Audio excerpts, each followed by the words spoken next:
Dok, dia nutupin mukanya ya? Berarti saat ini bisa dibilang kita lagi cari muka ya? Muka kita. Ayo nak, tunjukin mukanya. Tunjukin mukanya nak. Rizky Bilar temani sang istri, Lesti Kejora periksa kehamilan. Dia begitu penasaran dengan wajah calon sang buah hatinya. Perasaan bahagia tengah menyelimuti Lesti Kejora dan Rizky Bilar. Usai menikah secara agama dan negara pada tanggal 19 Agustus tahun 2021 lalu, pasangan selebriti ini tengah menanti kehadiran buah hati pertama.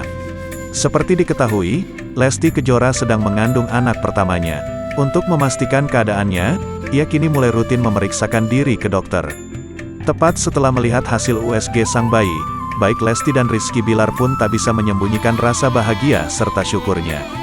Namun saat dikunjungi orang tuanya, janin di kandungan Lesti yang mereka sapa Utun, justru menutupi wajahnya. "Dokter, dia nutupin mukanya ya?" tanya Rizky Bilar yang diiyakan oleh dokter. "Berarti saya sama Dede bisa dibilang cari muka ya?" "Nak, tunjukin mukanya," ujar Rizky Bilar menambahkan. Meski sempat bercanda agar suasana tak kaku, Rizky Bilar sempat berharap agar dirinya bisa melihat wajah sang calon anak.